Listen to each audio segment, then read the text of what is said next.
En décembre dernier, j'avais expliqué qu'en 2011, nous avions détecté une fraude sociale énorme, gigantesque, 1,8 million de numéros de sécurité sociale potentiellement attribués sur base de faux documents, ce qui pouvait représenter un enjeu de fraude sociale de 14 milliards d'euros par an. Une mission parlementaire a été confiée à une sénatrice et à une députée par le Premier ministre très dernièrement, et les premiers résultats sont en train de tomber.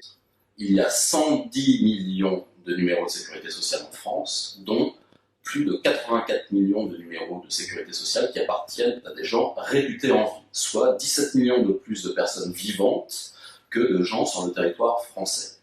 Là-dessus, en réalité, quand on compare ces chiffres avec ceux de recensement, on s'aperçoit que nous avons plus de 6 400 000 personnes nées en France en plus que celles qui existent au recensement, et de la même manière, 8 à 9 millions de personnes nées à l'étranger. Et chiffre qui est encore plus éloquent, les parlementaires ont demandé combien il y avait de centenaires en France. Vous savez que l'INSEE a fait une étude il y a 2 ans en expliquant que nous avions 21 000 centenaires en France, dans le pays.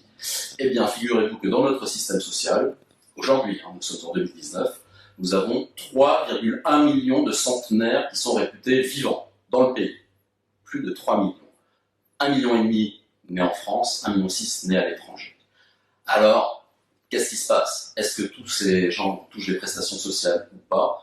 La question va devoir être posée. D'ores et déjà, il est évident qu'on a un problème de gestion du fichier, de gestion du système, et les investigations parlementaires vont devoir maintenant se concentrer sur le fait de savoir si c'est 84 millions de numéros de sécurité sociale de personnes nées en France et à l'étranger vivantes.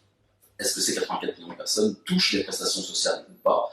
Parce que potentiellement, ce sont là des dizaines et des dizaines de milliards d'euros de prestations sociales qui seraient fraudées chaque année.